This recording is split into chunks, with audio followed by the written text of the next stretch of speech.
آپ کے سوالات ریئل ٹائم یہ پرچیوں کی شکل میں میرے پاس آ چکے ہیں.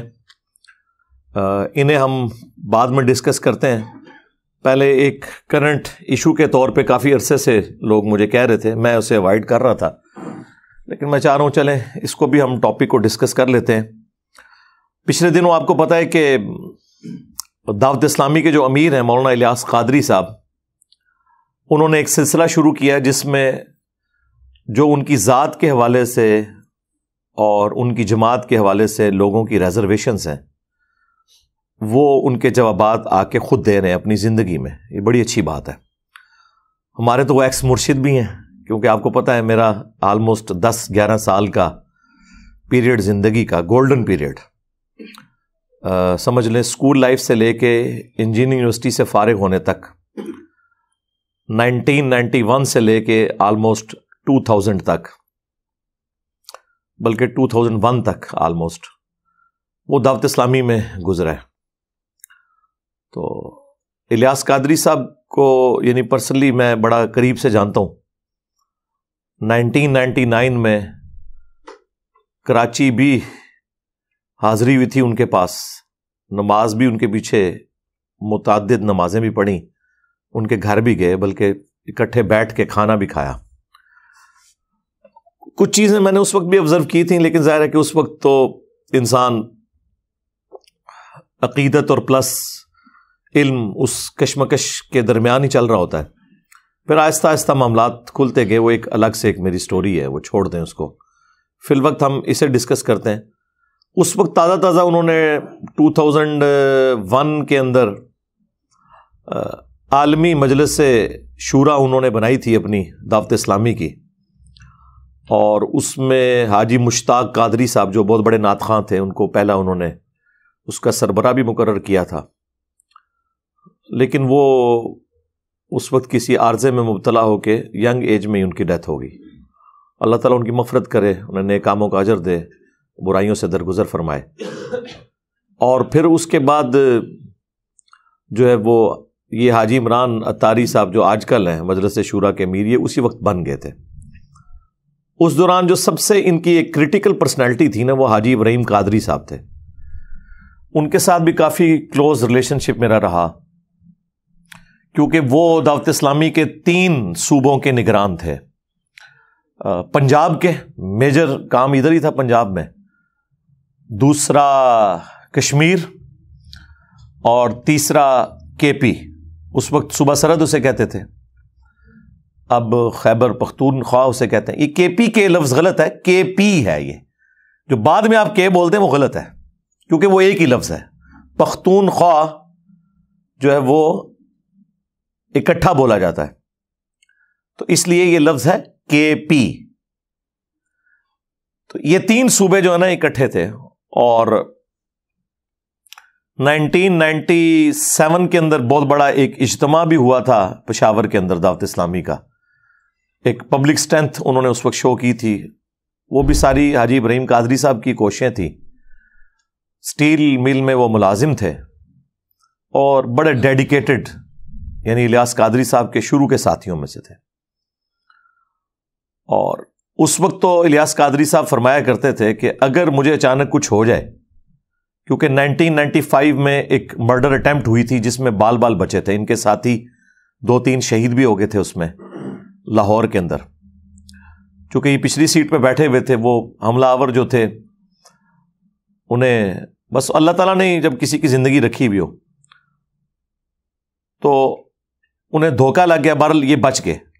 اس کے بعد سے وہ یہ کہتے تھے کہ مجھے اگر اچانک موت آ جائے یا مجھے کوئی شہید کر دے، جو وہ کہتے ہیں، تو ابراہیم قادری کو تم نے اس جماعت کا امیر بنا دینا. اور بڑا اچھا ڈیسیژن تھا. حاجی ابراہیم قادری صاحب نہ ان کے نہ دور کے رشتہ دار نہ قریب کے رشتہ دار، صرف ڈیڈیکیشن، ان کی سپیکنگ پاور بہت زیادہ تھی. بلکہ دعوت اسلامی میں ویسا بیان آج تک میرے علم میں نہیں کوئی کر سکے جتنا سوز و گداز اور کمٹمنٹ ان کے اندر تھی.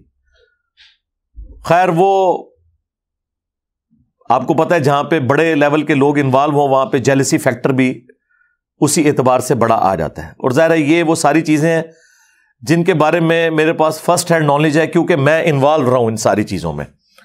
اور یہ میں آج پہلی دفعہ آن ایئر یہ چیز بیان کر رہا ہوں. دعوت اسلامی کی یہ جو 2 ٹکڑے ہو گئے تھے 2001 کے اندر آلموسٹ، تو اس کے پیچھے ریزن کیا تھی؟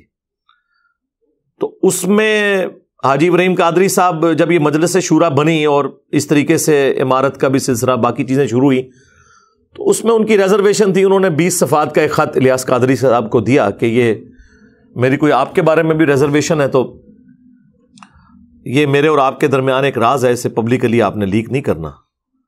لیکن چونکہ اس میں ان کی ذات کے اوپر بھی اعتراضات تھے، اس کی وجہ سے وہ سمجھے کہ شاید یہ میری سیٹ پہ قبضہ کرنا چاہتا ہے. حالانکہ اس سے پہلے وہ خود کہا کرتے تھے کہ سب سے زیادہ اہل یہ بندہ ہے. بہرحال پھر ساتھ کان بھرنے والے لوگ بھی موجود تھے جن کو خود اس پوسٹ کی لالچ تھی، ورنہ مجلس شورا کے پہلے امیر بننے کا اگر کوئی حقدار تھا تو حاجی ابراہیم قادری صاحب تھے. پھر بعد میں یہ آپس میں ان کی چیزیں شروع ہو گئیں اور اسی وجہ سے حاجی ابراہیم صاحب پھر ان سے الگ ہو گئے، اور اس کی وجہ سے کافی دعوت اسلامی کو جھٹکا لگا.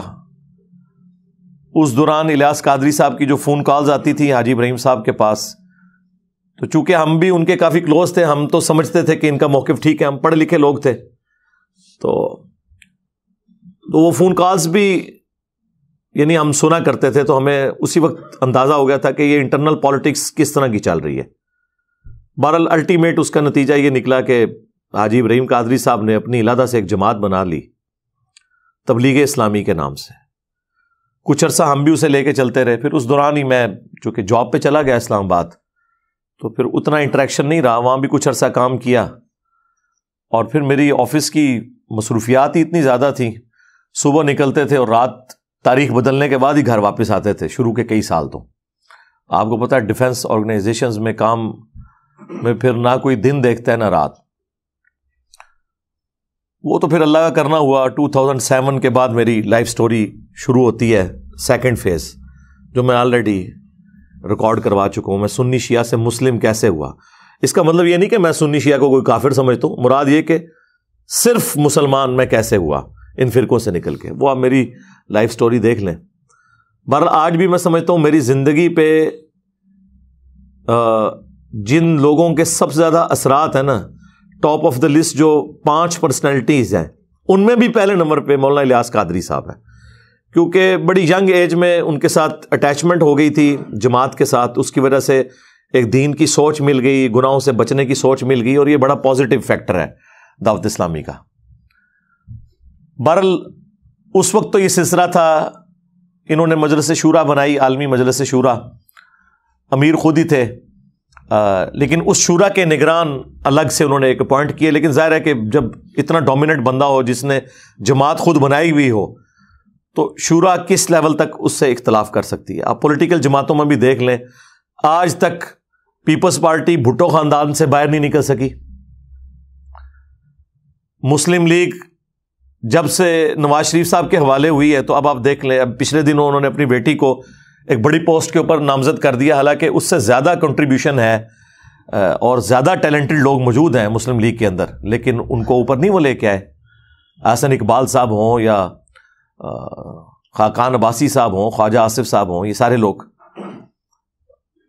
تو یعنی وہ ایک ملوکیت شروع ہو جاتی ہے. یہاں پہ بھی مطلب اس وقت تو ایکسپیکٹ کو نہیں کر رہا تھا. الیاس قادری صاحب کو یہ امید بھی نہیں تھی کہ میری زندگی میں میری اولاد کوئی جوان بھی ہوگی. ظاہر ہے کہ ان کا جو ابھی بڑا بیٹا ہے احمد رضا، میرا خیال بعد میں شاید عبید رضا نام رکھ دیا انہوں نے، جس کو اب انہوں نے امیر نامزد کیا ہے. یہ آلموسٹ میرے ہم عمر ہوں گے. تو یہ تو چھوٹی عمر کے تھے جب میری ان سے آخری دفعہ ملاقات ہوئی ہے. 2001 کی میرے خیال بات ہے، جب گجرات میں الیاس قادری صاحب آئے تھے. یعنی آج سے کوئی آلموسٹ 22 سال پہلے کی بات کر رہا ہوں. آج 8 جنوری 2023 ہے، تو میں بات کر رہا ہوں 2001 کی. تو اس وقت تو چھوٹی سی عمر، ٹین ایجرز میں ہی تھے یہ، سمجھ لیں آلموسٹ.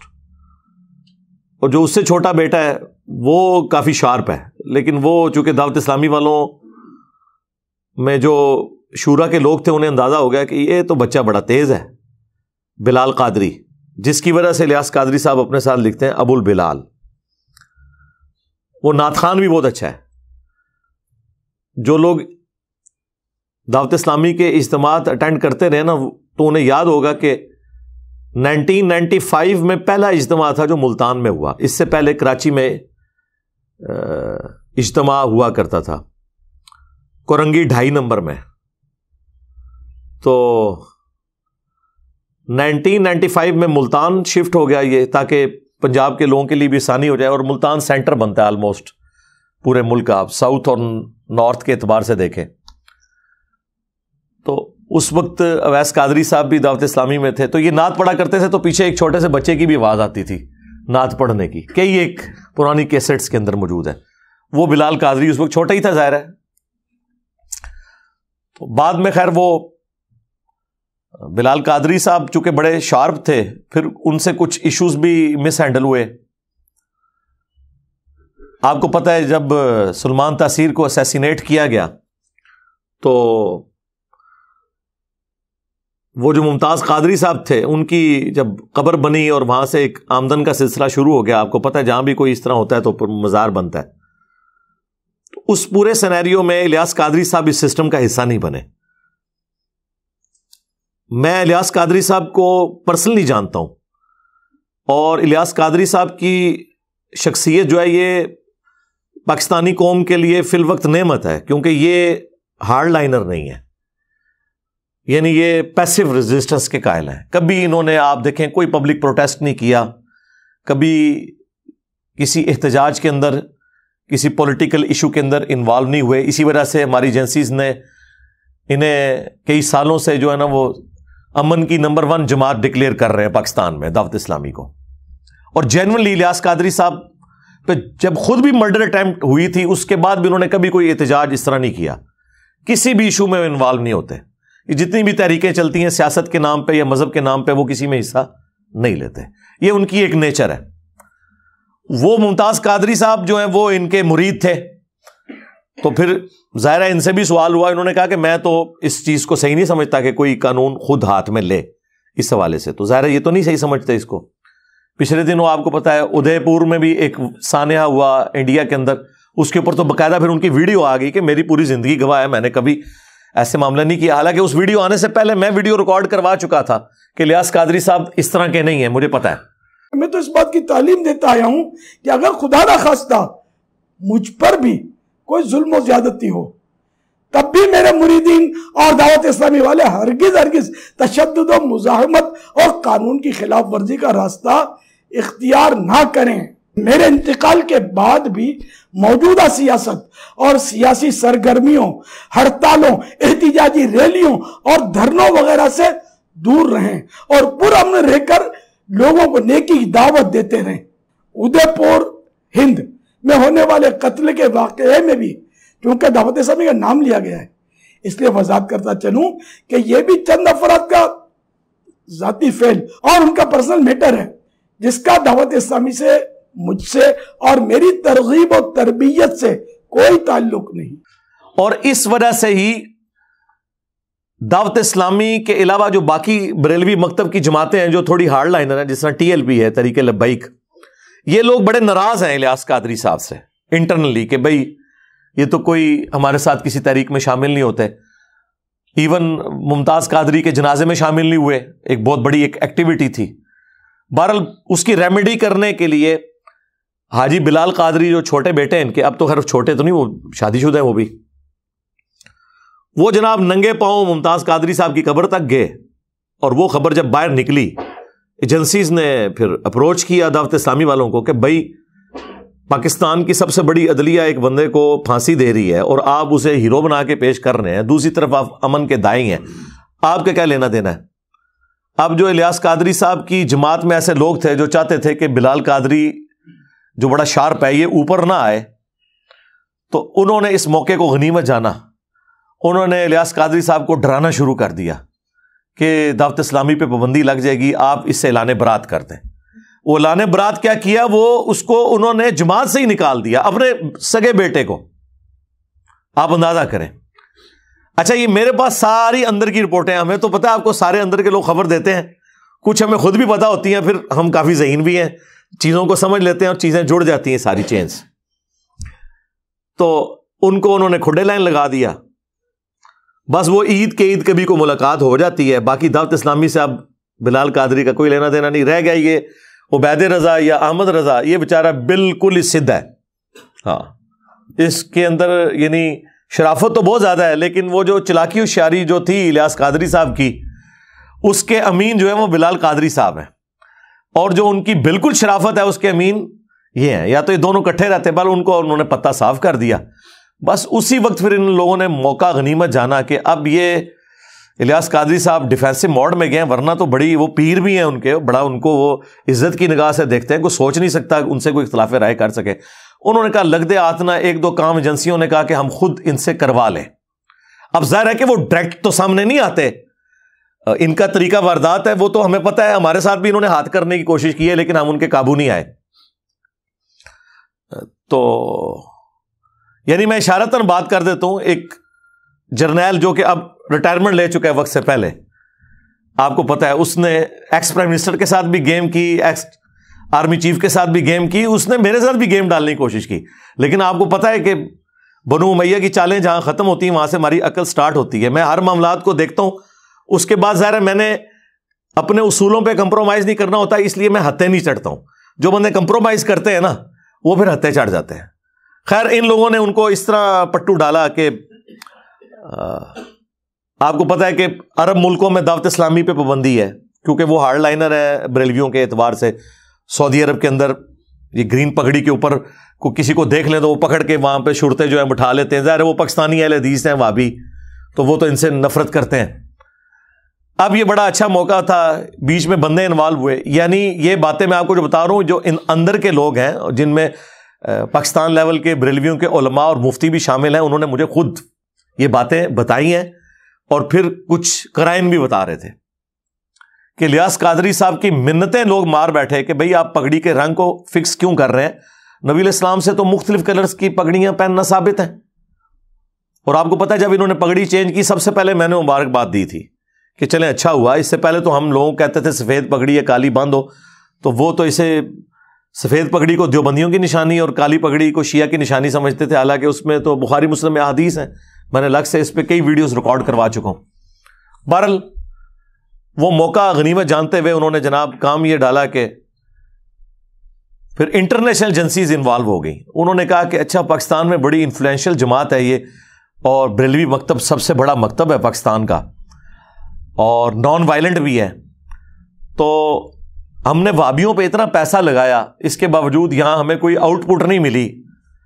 وہ آؤٹ پٹ کیا چاہتے تھے کہ ملوکیت کو پروموٹ کیا جائے, یزید کو رحمۃ اللہ علیہ کہا جائے اور حسین کو نیچے کیا جائے. اس میں نہ ان کی کوئی یزید سے ہمدردی ہوتی ہے, نہ یزید کے باپ کے ساتھ کوئی ہمدردی ہوتی ہے, اور نہ کوئی حسین سے بغض ہوتا ہے, نہ حسین کے باپ کے ساتھ بغض ہوتا ہے. اصل میں وہ اپنی لائن سیدھی کر رہے ہوتے ہیں کہ اگر یزید کی ملوکیت جسٹیفائی ہوتی ہے تو عرب ملکوں میں تو آپ کو پتہ ہے نہ ڈیموکریسی ہے نہ خلافت ہے, وہ تو ملوکیت خاندانی ایک ڈائنسٹی لے کے چل رہے ہیں. تو انہوں نے کہا چلو بریلویوں پہ پیسہ لگاتے ہیں. لیکن یہ باتیں اب الیاس قادری صاحب کو تو نہیں پتا, وہ تو نیچے کے لوگ استعمال ہو رہے ہوتے ہیں. انہوں نے پھر جناب بیچ میں ان کے گھسے کہ جی آپ لوگ کچھ ہمارے لیے معاملات کریں تو کچھ ہم آپ کو ریلیف دیتے ہیں, آپ کو مکہ مدینے میں مرکز بھی دے دیں گے, بنانے کی اجازت دے دیں گے. تو دو کام آپ کریں, ایک تو اپنی پگڑیوں کا رنگ چینج کریں. اس میں پاکستانی ایجنسیوں کا بیچ میں بینیفٹ یہ تھا کہ گرین پگڑی سے ایک جماعت بن جاتی ہے, ایک یونٹی ہوتی ہے, اور یہاں تو وہ کسی جماعت کی پاپولرٹی کو برداشت نہیں کرتے, نہ کسی پرائم منسٹر کی پاپولرٹی کو برداشت کرتے ہیں,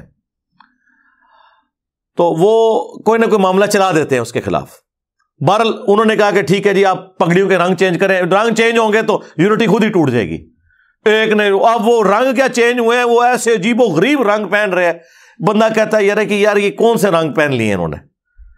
اچھا ایک تو یہ کام کروایا, دوسرا انہوں نے ان سے یہ کہا کہ بھئی آپ کو پتا ہے کہ حضرت امیر معاویہ رضی اللہ تعالیٰ عنہ کے خلاف بڑا پروپیگنڈا ہو رہا ہے, یہاں پہ شیعہ رافضی جو ہے وہ کر رہے ہیں. حالانکہ مسئلہ یہ نہیں تھا, مسئلہ اپنی ملوکیت بچانا تھا, تو آپ جو ہے نا اس کے اوپر تھوڑا سٹانس لیں. تو اس میں پھر انہوں نے باپا جانی کو یوز کیا انہوں نے جناب وہ نعرے لگا دیے بے گناہ بے خطا معاویہ معاویہ. فیضان امیر معاویہ عاشق مصطفیٰ حضرت معاویہ زاہد و پارسا حضرت معاویہ خوبرو خوش ادا خوش نما خوش لقا حضرت معاویہ مخلص و باوفا حضرت معاویہ بے گناہ بے خطا حضرت معاویہ بے گناہ بے خطا حضرت معاویہ بے گناہ بے خطا حضرت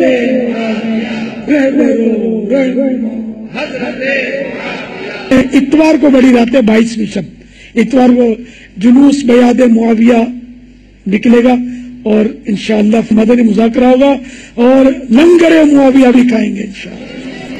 فیضان امیر معاویہ.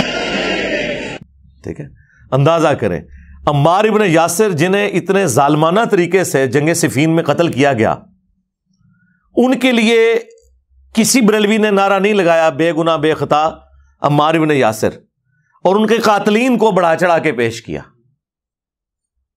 تو اب اس کی وجہ سے آپ کو ہوتا ہے پھر بریلویوں میں 2 دھڑے بن گئے. خیر اس شر میں سے بھی ایک خیر نکلا ہے. تو وہ 2 دھڑے بن گئے ہیں, ایک جو ہے وہ اب پرو بنو امیہ ہیں, اور دوسرے جو ہیں وہ پرو جو ہیں وہ آل رسول ہیں, اہل البیت ہیں علیہم السلام. یہ پوری گیم اس سینیریو میں ہوئی ہے. یہ خیر یہ ویڈیو جب اپلوڈ ہوگی تو کئی لوگوں کے عقدے, کئی صحافیوں کے عقدے بھی حل ہو جائیں گے کہ اصل گیم کیا تھی پیچھے, یہ پگڑیوں کے رنگ چینج کرنے میں اور یہ بے گناہ بے خطا معاویہ نعرہ لگانے میں. بھائی الیاس قادری صاحب کو جماعت بنائے ہوئے 25-30 سال ہو چکے, 1981 میں انہوں نے جماعت بنائی ہے. کبھی انہوں نے کبھی کسی کنٹراورشل ٹاپک کو چھیڑا نہیں ہے. اچانک جو ہے وہ آخری عمر میں پہنچ کے انہوں نے جس کو کہتے ہیں چکی کے نیچے ہاتھ دے لیا ہے یہ بات کر کے, کیا ضرورت تھی؟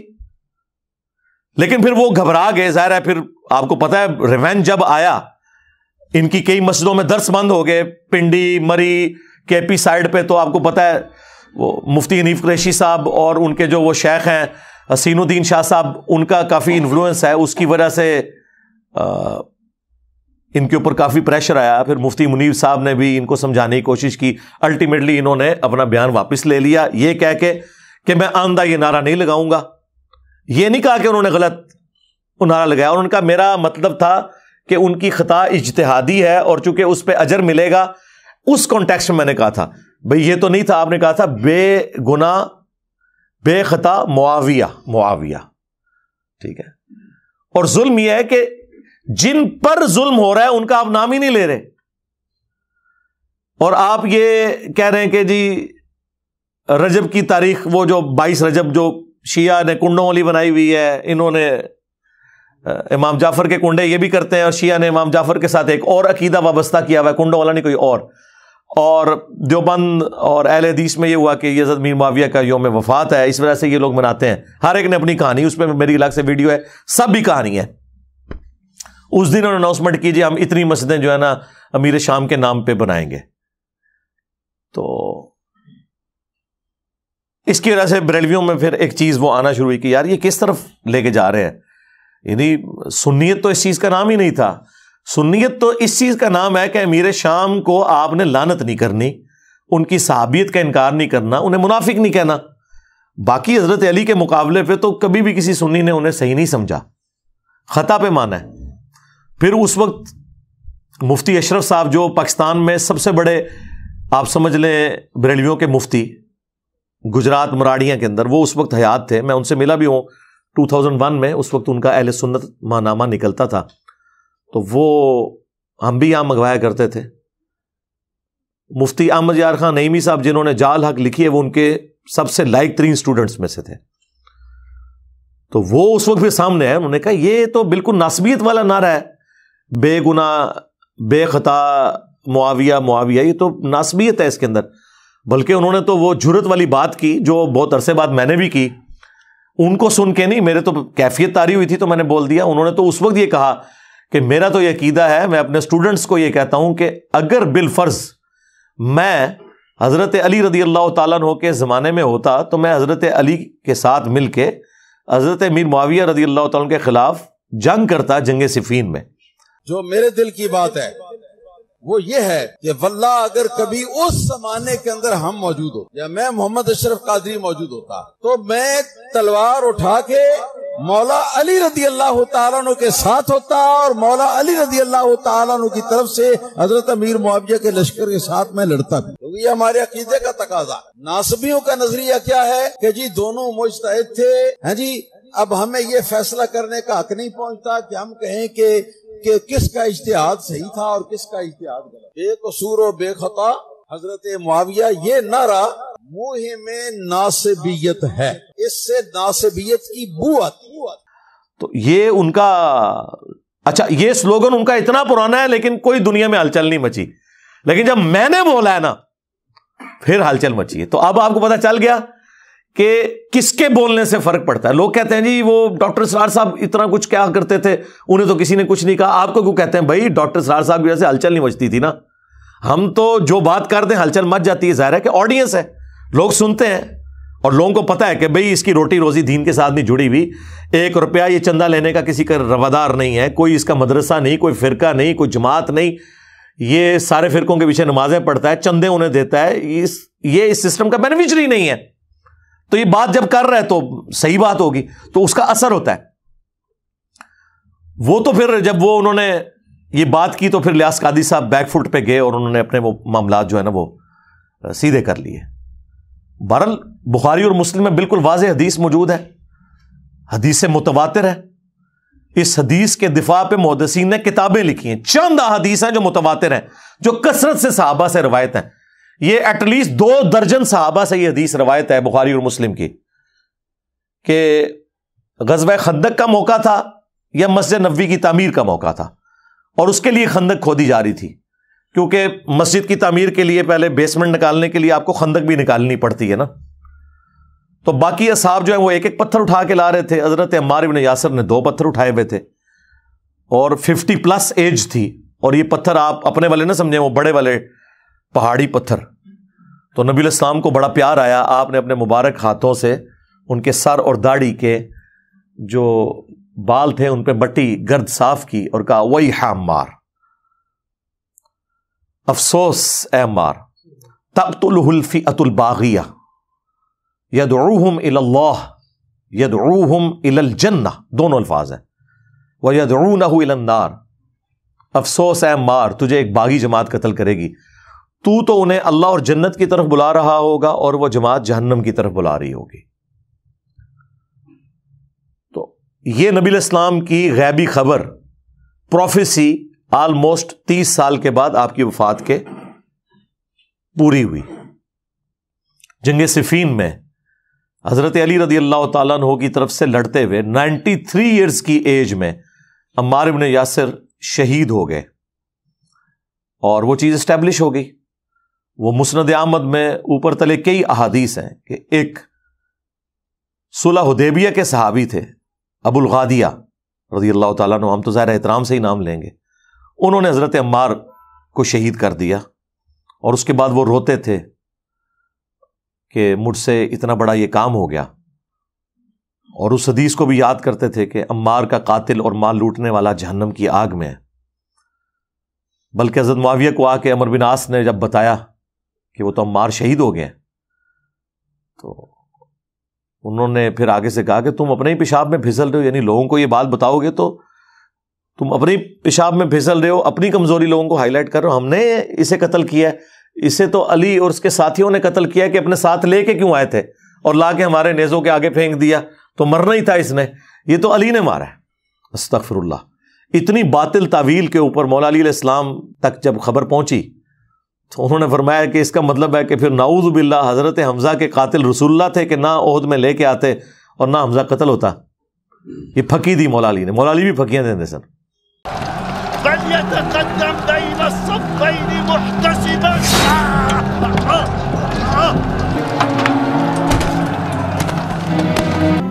أيها الأمير، قتلنا عمار بن ياسر الذي يقول فيه رسول الله صلى الله عليه وسلم تقتله الفئة الباغية. ما بك يا أبا عبد الله؟ أنحن قتلناه؟ لقد قتله من جاء به. لقد قتله من جاء به. لقد قتله من جاء به.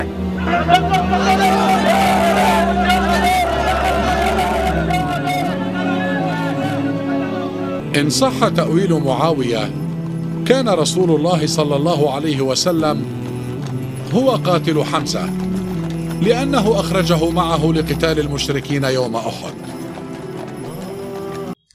اچھا، اس سے یہ بھی پتہ چلی کہ پھکی کے طور پہ کوئی بات کرتے ہوئے رسول اللہ کی بھی مثال دے دے تو گستاخی نہیں ہے، ورنہ آپ یہ بات کریں نا کہ بھئی کیا رسول اللہ قاتل تھے، اب یہ سمجھانے کے لیے آپ کر رہے ہیں تو سننے والے پتہ کہتے ہیں دیکھو جی اس نے کہہ دیا حضرت حمزہ کو حضور نے مروایا. سمجھ آئیے آپ کو؟ پہلے یہ نہیں ہوتے تھے معاملات کہ کسی کی مثال دینے کے اوپر کوئی بات پکڑ لیتا تھا. بہرحال ان لوگوں نے وہ نعرے وہ والے نہیں لگائے بے گناہ بے خطا عمار ابن یاسر، نہ عمار ابن یاسر کی کبھی شہادت کا دن منایا، ورنہ تو لوگ پوچھیں گے کہ کس رضی اللہ عنہ نے کس رضی اللہ عنہ کے کہنے پر یا اسے خوش کرنے کے لیے عمار رضی اللہ عنہ کو شہید کیا، تو وہ اس لیے اس کو انہوں نے اوور لک کیا. بہرحال میں نے آپ کو پوری ہسٹری بتائی. اب اس پورے سینیریو کے اندر ان کے بیٹے جوان ہو گئے، احمد رضا صاحب. تو ہر بندے کی خواہش ہوتی ہے کہ اس کا اپنا بیٹا ہی آگے آئے، اور میں سمجھتا ہوں اس معاملے میں الیاس قادری صاحب معذور ہے. صرف الیاس قادری صاحب کو کرٹیسائز کرنا بریلویوں کی طرف سے یا دیوبند کی طرف سے یہ بالکل غلط ہے، یا اہل حدیث کی طرف سے. اس کی وجہ یہ کہ آپ سب کے جو بڑے تھے وہ یہی کچھ کرتے تھے. وہ بخاری میں موجود ہے. پھر حضرت معاویہ نے ڈیوٹی لگائی کہ ٹھیک ہے پھر یزید کے لیے بیعت لینی شروع کرو میری زندگی میں ہی، اور وہ بیعت لینا شروع کر دی. مروان نے مدینے کے ممبر پہ چڑھ کے مسجد نبوی کے اندر کا خطبہ دیا باقاعدہ، اور حافظ ابن کثیر نے سورۃ الاحقاف پارہ نمبر 26 کی آیت نمبر 17 کے کانٹیکسٹ میں یہ بخاری کی حدیث 4827 اور اس کے سارے ترک ایک جگہ جمع کیے ہیں باقی کتابوں سے.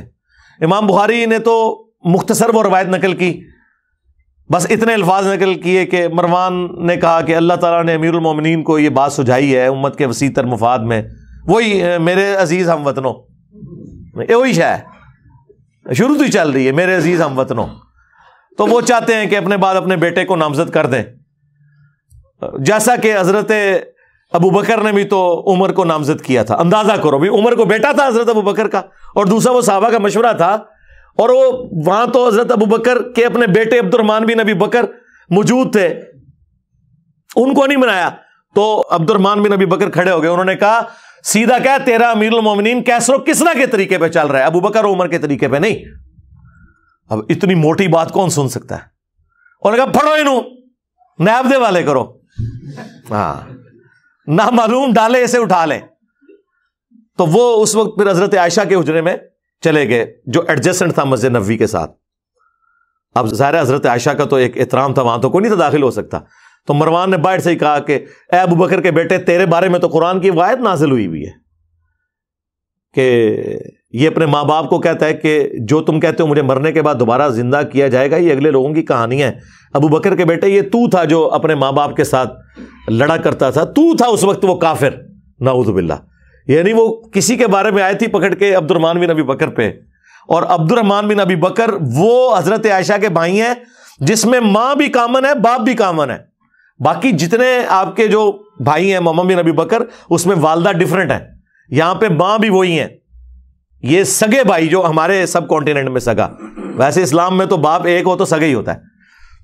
تو حضرت عائشہ کو غصہ آیا، انہوں نے پردے میں ہی اندر کہا اس کو خاموش ہو جا، آل ابی بکر کے بارے میں کوئی ایسی آیت نازل نہیں ہوئی سوائے جو میری برات کے لیے سورہ نور کی آیات نازل ہوئی تھی. البتہ تیرے بارے میں رسول اللہ نے فرمایا تھا کہ حکم پہ لعنت اور اس کی اولاد پہ لعنت، اور تو اس وقت جو ہے نا وہ اپنے باپ کی پشت میں تھا جب رسول اللہ نے تیرے اوپر لعنت کی ہوئی ہے، تیرے بارے میں لعنت فرمائی ہے. اب یہ ساری باتیں موجود ہیں. تو میں آپ کو بتا رہا ہوں کہ یہ بنو امیہ کی جائز روحانی اولادیں ہیں.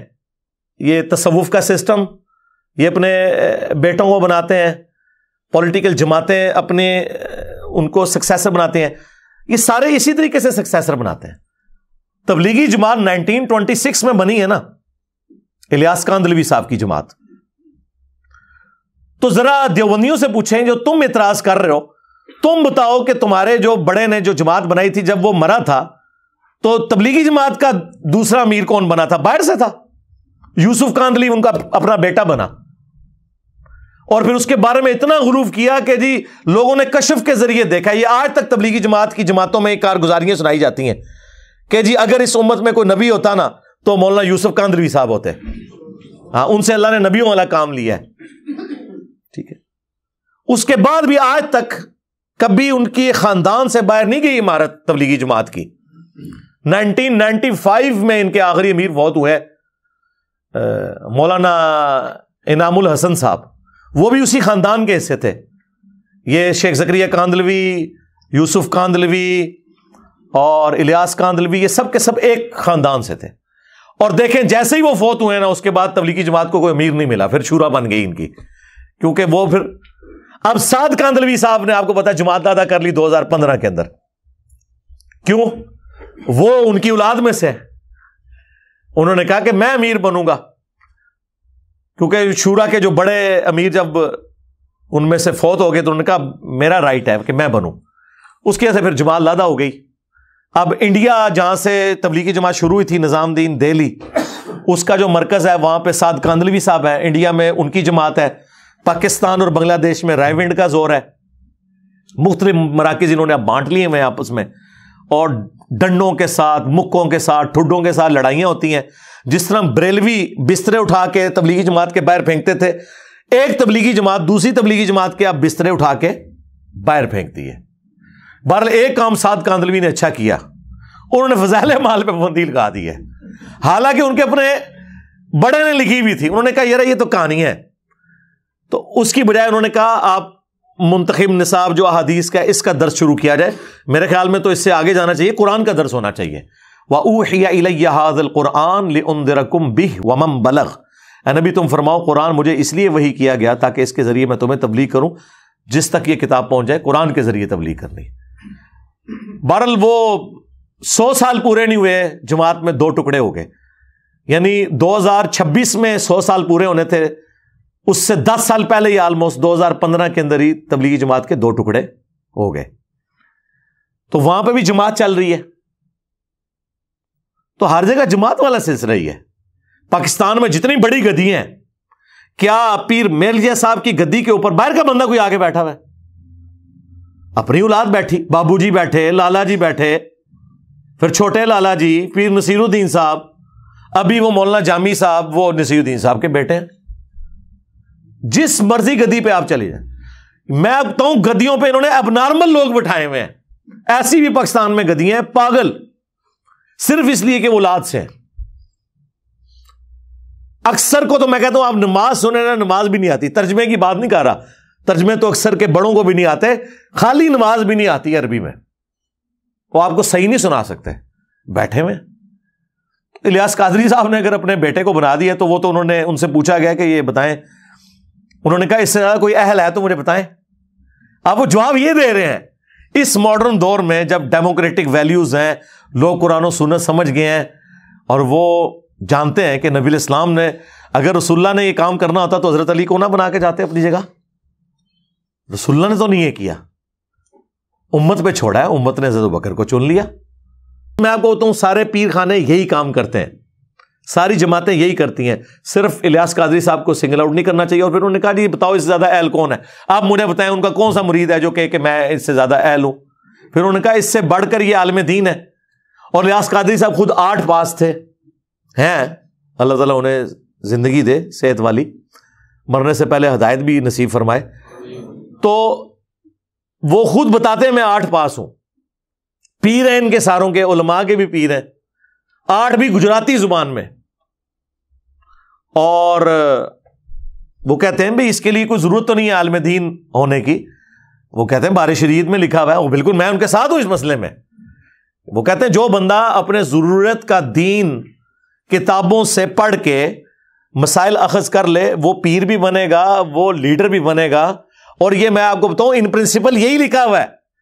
تصوف کی کتابوں میں بھی اور فقہ کی کتابوں میں بھی. یہ تو میری وجہ سے آپ کہہ رہے ہیں نا ڈگری ہونی چاہیے, ادروائز فقی ان کے لیے ہے کہ الیاس قادری صاحب جو ہزاروں علماء کے پیر ہیں ان کے پاس کون سی ڈگری ہے؟ ان کے پاس وہ میٹرک کی ڈگری بھی نہیں ہے, باقی تو چھوڑ دیں. وہ خود کہتے ہیں, اس لیے جب دقیق مسائل آتے ہیں نا تو وہ رک کے پھر اپنے جو علماء وہاں بیٹھے ہیں ان سے پوچھتے ہیں, اور لوگ یہ ان کا ویک پوائنٹ بتا رہے ہوتے ہیں, یہ ان کا پلس پوائنٹ ہے کہ اگر ایک بندے کو مسئلہ نہیں پتا تو اپنے ساتھیوں سے وہ پوچھ سکتا ہے کہ ہاں جی آپ بتائیں, آپ عالم دین ہیں. یہ ان کا پازیٹو پوائنٹ ہے. یا وہ کئی بار کہتے ہیں میں اس پہ ورکنگ کر کے بتاؤں گا, اور کئی معاملات میں وہ رجوع بھی کرتے ہیں. یعنی کئی سالوں تک ربیع الاول کو کہتے تھے ربیع النور شریف, نبی علیہ السلام کو اللہ کا نور مانتے ہوئے وہ ربیع النور کہتے تھے. پھر انہوں نے خود ویڈیو میں بتایا کہ مجھے چند میرے قریبی علماء نے, اسٹوڈنٹس نے ہائی لائٹ کیا ہے کہ یہ ربیع الاول کا لفظ جو ہے یہ تو احادیث میں ہے, نبی علیہ السلام نے خود استعمال فرمایا, تو آپ اسے چینج نہ کریں. تو پھر وہ ربیع الاول کہنا شروع ہو گئے, تو رجوع کرتے ہیں. سب سے بڑا رجوع تو میں ان کے دو بڑے رجوع الیاس قادری صاحب کے, جس پہ میں انہیں سلوٹ کرتا ہوں کہ انہوں نے اپنی زندگی میں یہ کام کیا ہے. نمبر 1, ویڈیو کیمرے کو انہوں نے جائز قرار دیا. سب سے زیادہ ویڈیو کیمرے کے خلاف کمپین اگر چلائی تھی تو الیاس قادری صاحب نے. لوگوں کے ٹی وی توڑوائے ہیں انہوں نے. ہم اسکول میں پڑھتے تھے, ہمارے جو سینئر تھے نا اس وقت دعوت اسلامی میں, ہاکیاں مار کے بلے مار کے انہوں نے ٹی وی توڑے تھے, کیونکہ الیاس قادری صاحب کی اس وقت باقاعدہ تقریر تھی, اس وقت کیسٹس آتی تھی. ایک اسلامی بہن کا بیان ہے کہ جس دن سے میں نے ٹی وی نکالا ہے رسول اللہ میرے خواب میں اور فرمایا آج تم نے میرے دشمن کو میرے گھر سے نکال دیا تو میں تمہیں زیارت کروانے آیا ہوں. اور آج دعوت اسلامی کے مرکز کے اندر بھی بڑے بڑے ٹی وی لگے ہوئے ہیں. تو یہ نبی علیہ السلام کے ساتھ دوستی ٹی وی کی کب ہوئی ہے؟ اچھا, بہرحال میں ان کو سلام کرتا ہوں, باقیوں سے یہ بہتر ہے. پھر انہوں نے ریٹن میں باقاعدہ کتاب لکھ کے اس پہ رجوع کیا کہ پہلے میرا یہ موقف تھا, اب میں رجوع کرتا ہوں. علماء نے میری توجہ دلائی, اور میں حالانکہ پرانی حافظان سنت میں انہوں نے لکھا ہے کہ یہ شادیوں کی ناکامی کی بڑی وجہ یہ ہے کہ جو آپ وہاں پہ کیمرے میں تصویریں بناتے ہیں. ٹھیک ہے, بے حیائی تو نہیں ہونی چاہیے, تصویریں مطلب میاں بیوی کی تصویریں تو ان کے پاس ہی رہے, وہ عام تو نہیں جانی چاہیے. پھر بعد میں انہوں نے جو ہے نا وہ تصویر کے اوپر رجوع کیا, پھر مدنی چینل کھولا. یہ ان کا ایک کارنامہ ہے جس پہ میں انہیں مبارکباد پیش کرتا ہوں. اور دوسرا, اسپیکر میں نماز. رائے وینڈ میں آج تک اسپیکر میں نماز نہیں شروع ہو سکی. وہاں پہ ظہر اثر کی نماز ہو یا مغرب عشاء کی کوئی فرق نہیں ہے, نہ قرات کی آواز اس میں ہوتی ہے, وہ ربوں سرن ہے. اے جناب حضرات نے سرن بنا دیتی ہے, سوائے جو قریب کے لوگ ہیں. 1-1.5 لاکھ کا مجمع ہے اسپیکر. اچھا, تقریر اسپیکر میں, دعا اسپیکر میں, اعلان اسپیکر میں, نماز اور اذان جو ہے وہ بغیر اسپیکر کے. یہ کون سا دین ہے؟ الیاس قادری صاحب نے 2001 میں جرت کی. انہوں نے حالانکہ اس وقت ان پہ بڑا اعتراض ہوا کہ آپ تو اعلیٰ حضرت کے ماننے والے ہیں. اعلیٰ حضرت احمد بریلوی صاحب کا تو فتویٰ تھا تصویر کے خلاف بھی اور اسپیکر کے خلاف بھی, وہ مرتے دم تک اس فتوے پہ قائم رہے ہیں. اور الیاس قادری صاحب تو اپنے آپ کو روحانی جانشین ان کا کہتے ہیں, اور انہوں نے اس معاملے میں اختلاف کر دیا ان سے. تو انہوں نے کہا بہرحال جو بھی ہے یہ, حالانکہ 20 سال تک 1981 سے 2001 تک دعوت اسلامی کے جتنے اجتماعات ہوئے ہیں نا, کسی میں اسپیکر میں نماز نہیں ہوتی تھی, مکبرین کا سلسلہ ہوتا تھا. پھر انہوں نے شروع کیا کہ ٹھیک ہے یار, اسپیکر کو ہم جب نعت پڑھتے ہیں سب کچھ. یہ میں سمجھتا ہوں 2 ان کے پازیٹیو کام ہیں جو انہوں نے کیے ہیں, اور پھر پریکٹیکلی اسے امپلیمنٹ کیا ہے. اب حالت یہ ہے کہ کیمرے سے ہٹتے ہی نہیں ہے وہ. ایون نماز پڑھ رہے ہوں تو لوگوں نے سامنے کیمرہ رکھا ہوتا ہے. اتنا بھی غلوف نہیں ہونا چاہیے, بعض جگہ پھر غلوف کر جاتے ہیں. اور دوسری طرف یہ جو انہوں نے اناؤنسمنٹ کی کہ میری جماعت میرے مرنے کے بعد بھی کسی احتجاج, کسی دھرنے, کسی آرمڈ کنفلکٹ میں انوالو نہیں ہوگی, ہم صرف دعوت کا کام کریں گے. یہ اپنی زندگی میں انہوں نے ویڈیو ریکارڈ کروا کے بڑا احسان کیا ہے. ورنہ اتنی بڑی جماعت بنی بنائی اگر کسی نان اسٹیٹ ایکٹر کے ہتھے چڑھ جائے, کوئی امیر ایسا آ جائے تو وہ پاکستان میں دنگا فساد شروع کروا سکتا ہے. اس لحاظ سے الیاس قادری صاحب بڑی نعمت ہے کہ انہوں نے اپنی جماعت کا قبلہ اپنی زندگی میں درست کر دیا. باقی جو ہمارا عقیدے کا اختلاف ہے ان سے, وہ اپنی جگہ ہے, لیکن جو پازیٹیو چیزیں ہیں نا وہ اپنی جگہ. لیکن اس میں پھر انہوں نے غلوب بھی کیا, انہوں نے کہا کہ بالفرض اگر مجھے کوئی شہید بھی کر دے تو میں نے اسے معاف کر دیا. نہیں سرکار، یہ آپ قرآن و سنت کے خلاف بات کر رہے ہیں۔ جو اسلام میں معافی کی روش اختیار کرنے کا کہا گیا ہے نا، وہ عام معاملات میں، قتل کے اوپر معافی نہیں ہے۔ قتل کے بارے میں قرآن میں کیٹاگوریکل حکم آیا ہے، وَلَكُمْ فِي الْقِصَاصِ حَيَاةٌ يَا أُولِي الْأَلْبَابِ۔ قتل کے بدلے قتل کرنے میں انسانیت کی زندگی چھپی ہوئی ہے اے عقل مندو، تاکہ تم بچ جاؤ، ڈر سکو۔ باقی جگہوں پہ اسلام کہتا ہے آپ معافی کی روش اختیار کریں، لیکن قتل کے بدلے میں اللہ تعالیٰ فرماتا ہے کہ قاتل کو قتل کرو۔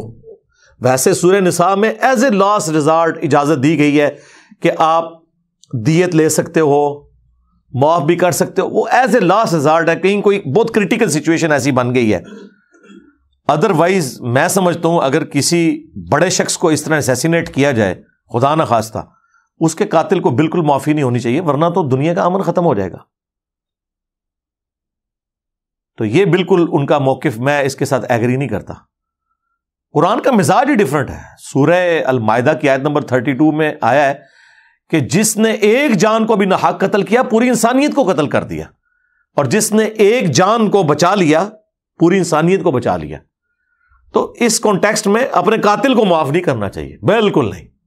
تو الیاس قادری صاحب کی جو پازیٹیو چیزیں ہیں وہ ہم ہائی لائٹ کرتے ہیں وقتاً فوقتاً، اور جو عقائد میں اختلاف ہے وہ میں وقتاً فوقتاً اسے بھی ہائی لائٹ کرتا ہوں۔ بہرحال یہ چونکہ ایک میرے پاس ایک سمجھ لیں علمی راز تھا ایک جماعت کے حوالے سے، میں نے وہ کھول کے پبلکلی بیان کر دیا کہ کس طریقے سے یہ نشیب و فراز سے ہوتے ہوئے جماعت اس لیول کے اوپر پہنچی ہے، اور اس اعتبار سے پاکستان کے لیے، پوری دنیا کے مسلمانوں کے لیے، تبلیغی جماعت ہو یا دعوت اسلامی، بڑی نعمت ہے کہ انہوں نے وہ کام کیا جو علماء کو کرنا چاہیے تھا، لیکن علماء سے اللہ نے توفیق اٹھا لی۔ یہ عام لوگ ہیں جو اپنے خرچے کے اوپر اپنی جیب سے پیسہ لگا کے اللہ کی راہ میں نکلتے ہیں اور لوگوں کو دین کے ساتھ جوڑتے ہیں۔ باقی جو عقیدے کا اختلاف وہ اپنی جگہ، لیکن یہ بھی بہت بڑی ایک نرسری تو اویلیبل ہے۔ ہمارے اپنے کئی اسٹوڈنٹس ہیں جو پہلے دعوت اسلامی میں تھے، میں خود دعوت اسلامی میں تھا، اس وقت بھی ہم الیاس قادری صاحب سے سنتے تھے کہ قرآن کے بعد سب سے افضل کتاب صحیح بخاری ہے، لیکن یہ تو ہمیں بعد میں پتہ چلا کہ یہ بات تو درست ہے، لیکن صحیح بخاری اور مسلم میں جو نماز کا طریقہ لکھا ہے، ہمارے پیر صاحب خود اس طریقے پہ نماز نہیں پڑھتے، حالانکہ ان کے جو بڑے پیر ہیں وہ پڑھتے تھے۔ کون؟ شیخ عبد القادر جیلانی۔ کہتے نہیں وہ حنبلی تھے۔ سرکار اگر آپ کے وہ حضرت صاحب حنبلی تھے تو آپ کیوں حنفی ہیں؟ آپ کے پیر کی زیادہ تحقیق ہے یا آپ کی؟ اگر آپ سمجھتے ہیں کہ فقہ حنفی بہتر ہے تو اس کا مطلب ہے کہ آپ کی عقل عبد القادر جیلانی سے زیادہ ہے، اور اگر آپ سمجھتے ہیں کہ عبد القادر جیلانی جو ہے وہ پیرانے پیر ہیں، ان کی عقل زیادہ ہے، تو پھر آپ کو بھی حنبلی ہو جانا چاہیے۔ ویسے تو یہ ہے ہی کہانی ہے، انہوں نے کہیں نہیں لکھا میں حنبلی ہوں، وہ قرآن و سنت کے ماننے والے۔ انہوں نے تو غنیۃ الطالبین میں جو جنتی فرقہ ہے وہ تو لکھا ہے اہل حدیث ہے، انہوں نے کہا اہل سنت ہے ہی اہل حدیث ہے، کر لو گل۔ اچھا جب یہ آپ بتائیں نا، وہ کہتے ہیں نہیں وہ وہابیوں نہیں، انہوں نے کیا وہ اہل حدیث اسی ہیں۔ تو دنیا میں کون سا بریلوی ہے جو اپنی مسجد میں اہل حدیث لکھتا ہے؟ کوئی نہیں۔ دوسری طرف اہل حدیث کا کیا حال ہے جب ہم ان کو بتاتے ہیں کہ مسلم کے مقدمے میں امام مسلم نے لکھا ہے کہ اہل سنت کی حدیثیں لی جائیں گی، تو آپ اپنے آپ کو سنی کیوں نہیں کہتے؟ وہ کہتے ہیں نہیں سنی ہے ہی ہم ہے، یہ بریلوی دیوبندی تو حنفی ہیں، ہم اصل سنی ہیں۔ ہم کہتے ہیں دنیا میں کون سی اہل حدیث کی مسجد ہے جس میں اہل سنت والجماعت لکھا ہو؟ الٹا آپ تو کہتے ہیں آج تو ہوگی وابی وابی، وابی ٹائٹل سے چڑھتے بھی تھے اور خود نعرہ بھی لگاتے ہیں۔ وہ اپنی اپنی نشانیاں صاحب نے بنائی ہوئی ہیں، ٹھیک ہے؟ اس لیے ہم عرض کرتے ہیں کہ مرنے سے پہلے اے مسلمان کر لے اس پہ غور، کتابوں کا خدا اور ہے، بابوں کا خدا اور۔ بابے بھی اسی خدا کو مانتے ہیں، بلکہ ہندو، کرسچنز، جیو سب اسی خدا کو مانتے ہیں، لیکن ان کوالٹیز کے ساتھ مانے جو کتابوں میں ہے، جو اس شخص کے اوپر نازل ہوئی ہیں چیزیں، جس کی قبر مدینے میں ہے۔ صلو علی محمد وآل محمد، اللہم صلی علی محمد وعلی آل محمد واصحاب محمد وازواج محمد وامت محمد اجمعین الی یوم الدین، آمین۔